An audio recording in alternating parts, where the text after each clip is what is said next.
Olá, tudo bem com você aí? A aula de hoje iremos tratar de erro relativo, absoluto e percentual. A importância do erro para o cálculo numérico. Veja aqui como é que se faz. O erro absoluto. Nós calculamos o erro absoluto pela diferença entre o valor exato e o valor aproximado. Representamos o valor exato por x e o valor aproximado, o x com a barra em cima. No cálculo computacional, ele pode ser medido, utilizando a seguinte forma: erro absoluto é igual o módulo de x menos, então esse x é o valor exato e esse x é o valor aproximado. Então a diferença entre eles e o módulo. O que significa o módulo? O módulo significa o valor sem o sinal. Então, se o número der negativo, ele fica um número sem o sinal do negativo, assim como o positivo. Então, vamos aqui para o exemplo 1. Vamos determinar o erro absoluto quando x é igual a 22 sétimos em relação a π, que é 3,14159265358979 O procedimento é muito simples. Veja aqui como é que se faz. O valor exato vamos considerar o número π, 3,1415, então o número que nós aproximamos aqui. E a aproximação, a divisão de 22 sétimos. Ao dividirmos 22 por 7, obtemos então 3,142857, 142857 e assim sucessivamente. Logo é uma dízima periódica, o qual foi arredondado aqui o número 3. Assim, o erro absoluto é calculado pelo módulo da diferença entre eles. Pegamos aqui o número π menos o número aproximado. Sendo assim, o valor que encontramos é 0,012644892673750. Então, este é o erro absoluto, que é a diferença entre o valor exato e o valor aproximado, em módulo. O que significa aqui o módulo? Significa o valor sem o sinal. Se o valor tivesse dado negativo, nós não consideraríamos, ficaria então positivo. O erro relativo, de que forma nós podemos calculá-lo? Ele é calculado pelo módulo do valor exato e o valor aproximado, então a diferença entre eles. Bom, aqui nós tínhamos o erro absoluto, só que ainda nós iremos dividir, neste caso, pelo valor exato. E iremos chamar de erro relativo.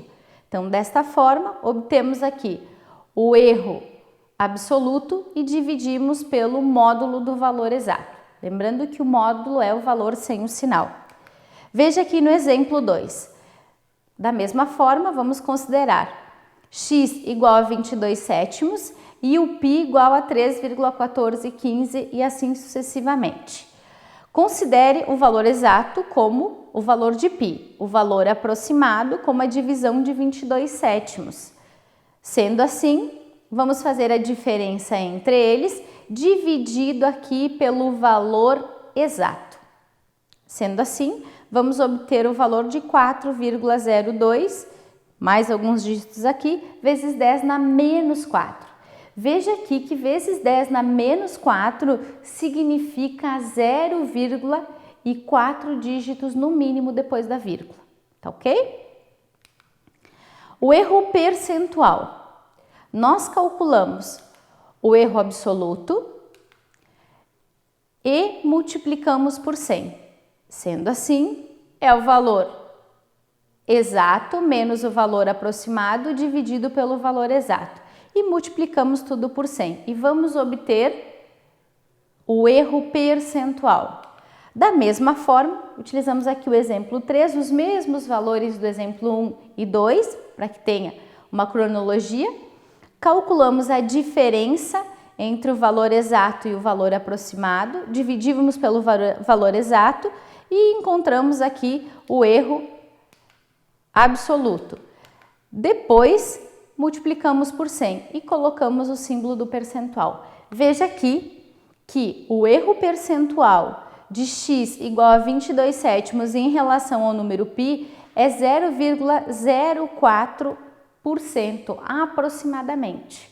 Então, nós vimos aqui o que é o erro absoluto, o que é o erro relativo e o que é o erro percentual. Então, a partir do erro absoluto, é possível utilizar, então, deste dado para calcular o erro relativo. E, por fim, utilizar novamente o dado, multiplicar por 100 e determinar o erro percentual. Alguns outros erros existentes. O erro de arredondamento. Ele é causado pela limitação dos dispositivos empregados no cálculo numérico, porque existe um número de casas limitado após a vírgula. Sendo assim, faz-se necessário arredondar. Qual regra utiliza-se aqui? Nós temos uma calculadora, por exemplo, eletrônica com número de dígitos limitados no display.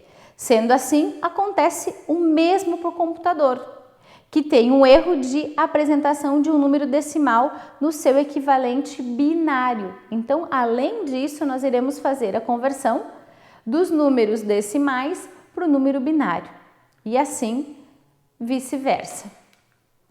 O erro de truncamento. Ele é proveniente da utilização de processos que deveriam ser infinitos ou muito grandes em determinação de um valor que, por razões práticas, são truncadas. Um exemplo aqui, uma função exponencial de série de potência. Por exemplo, e elevado na x. É o somatório que tende ao infinito quando n começa lá em zero, em que 1 mais x ao quadrado dividido pelo 2 fatorial, mais x ao cubo dividido pelo 3 fatorial, mais x na quarta dividido por 4 fatorial, mais x na n dividido por n fatorial. Não importa a quantidade de algarismos significativos que utilizemos.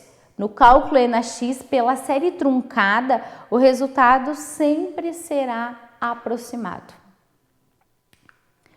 A aritmética do ponto flutuante.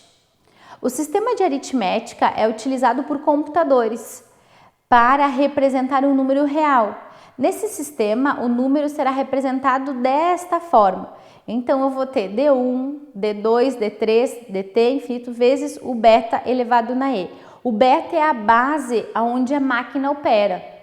No caso, no computador, nós temos a base binária. O t é o número de dígitos na mantissa. E o dj está no intervalo entre 0 e beta menos 1, sendo que é igual a 1, 2, 3, sempre números inteiros. O d1 é sempre diferente de 0, porque o expoente sempre está no intervalo entre 1 e 1. A aritmética do ponto flutuante. Veja aqui um exemplo de como isso se aplica. Considere uma máquina que opera no sistema em que beta é igual a 10, t igual a 3 e pertence ao intervalo de menos 5 até 5. Então, qual é a forma de representar numericamente esse sistema? Então, nós representamos numericamente 0, D1, D2, D3 vezes 10 na E. Por quê? Porque o nosso beta é 10. D1, D2, D3, porque o nosso t é igual a 3. E no intervalo, então, pertencente a menos 5 e 5. Qual é o menor número em valor absoluto aqui representado nesta máquina? O menor número será 0,999 vezes 10 na menos 5. Por quê? Porque o nosso intervalo começa em menos 5.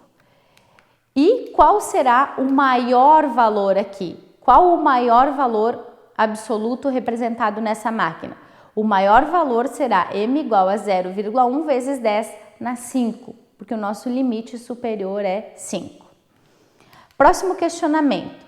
Se x é igual a 356,79, qual é a representação desse número se for usado o arredondamento? E se fosse o truncamento? No arredondamento, o número será representado por 0,357 vezes 10 na 3. E se fosse no truncamento, 0,356 vezes 10 na 3. Ou seja, não arredondamos, não somamos uma casa na última casa decimal. Observem que em nenhum desses casos o número é representado de forma exata. E o último questionamento, se x fosse igual a 0,547 vezes 10 na menos 8, qual seria a representação desse número na máquina em questão? Neste caso, a máquina iria acusar um erro de Undflau. O que significa isso? Significa que ela não consegue operar 10 na menos 8, porque o limite inferior dela é 10 na menos 5. O último questionamento, se x fosse igual a 0,852 vezes 10 na 7, de que forma essa máquina iria representar? Também iria dar um erro e acusar overflow. O que significa isso? Que ela opera até o 5, até 10 elevado na 5. Então, 10 elevado na 7 não seria possível. Vamos lá para a aritmética do ponto flutuante? Considere aqui o conjunto A, x pertence aos reais, tal que o módulo de x está no intervalo do menor valor e do maior valor, então MM, em que a primeira situação, x pertence a A, é representado com erro de truncamento ou arredondamento. Na segunda situação, x é menor do que m, então tem a ocorrência de underflow. E quando x é maior que o m maior, tem a ocorrência de overflow. Então, a máquina vai registrar esses dois erros, vai apresentar na aritmética do ponto flutuante. Resumindo, então, tudo que nós vimos na aula de hoje, os erros podem surgir em diferentes fases, como na modelagem e na resolução. Por isso, nós devemos saber que os erros podem surgir devido a uma conversão de base binária para decimal e vice-versa, além dos erros de arredondamento, truncamento e da forma como a máquina representa os números, ou seja, a aritmética do ponto flutuante. Até mais!